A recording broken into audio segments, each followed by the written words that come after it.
Wait for it.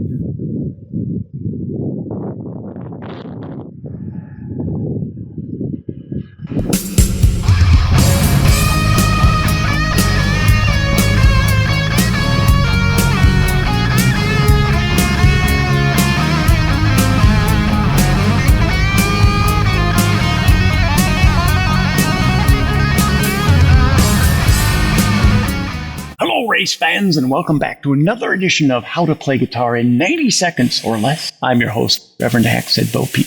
Now, I know that some of you may be asking this question. Can you really teach me to play guitar in 90 seconds or less? Yes. Really? Yes. Really? No. That is clickbait and a complete lie. It may take some of you 92 or 93 seconds, but I have absolute faith in you. So today, we're focusing on how to annoy the neighbors. And to do that, you've got to know a couple of chords. So let's pretend you know nothing about guitar and you've gotten your first guitar. Yee-haw! You're all jazzed, and you buy your first chord book. And after one look at it, you've decided to forget it. Because after you entered the hallowed holy hall of chords, you have been intimidated by Lord Chord, who insists that you must know every chord in existence before you can call yourself a guitar player, which is actually true. No, it isn't. Even if you know one chord, you can still annoy the neighbors.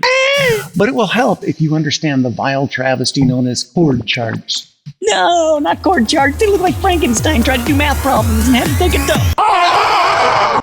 Okay, just chill out. Let's try to understand them. Where did they come from? How were they created? Were they born evil? Or was it just bad genetics? Perhaps there was a factory at Upper Moldavia that started ingesting notes on one side and kicking chord charts out the other end. Why are they so confusing? Maybe I just expected too much from them. At least they weren't as disappointing as those damn sea monkeys. So eager to please, train, right, yeah. Fortunately, real chord charts are much easier than feared. So here's how you can understand chord charts and annoy the neighbors. Wahoo! Okay, so here we've got a basic guitar neck. This happens to be a groovy, tobacco sunburst Fender Stratocaster, but it could be any kind of guitar. Classical, acoustic, doesn't matter. So if you overlay the fretboard with a grid pattern, Flip that upright. We're going to focus in on probably the top 5 here. And if you haven't figured it out, the vertical lines represent the strings, and the horizontal lines represent the frets on the guitar. What about the 3 horrifying chords, man? All right, prepare yourselves.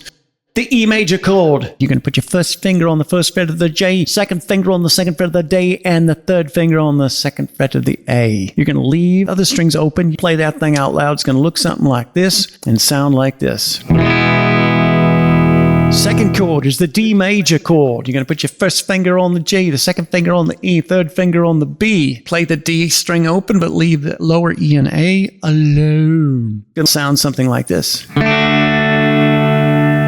Final chord. This is the final of the big 3. The A major chord. You're going to put your first finger over the D string, second fret. Take your second finger and it's going to kind of pop across 2. Yes, you can do it. It's going to look something like this and sound like this. And if you want to be a little sloppy, you can also just take your first finger and plop it across those 3 strings. Try to keep your upper E string open, but might not be able to do it. You know, there you go. So, folks, you've learned the 3 horrifying chords. You can now annoy the neighbors, and you become the Lord of the Universe. All of your fans are going to be real happy. Whoa. Now that you've learned those 3 chords, you can play Glory Days by Bruce Springsteen, or Don't Stop by Fleetwood Mac, or Chasing Cars on Patrol, or U2, some really some small things, wild things, trugs. And if that doesn't trip your trigger, well, it's at least a lot more fun than eating a can of Libby's liver soup. Ah! This has been How to Play Guitar in 90 Seconds or Less with Reverend Axe-HEAD Bo-PEEP. Thanks for hanging out. I'd just like to ask everybody to please don't forget to dislike and unsubscribe.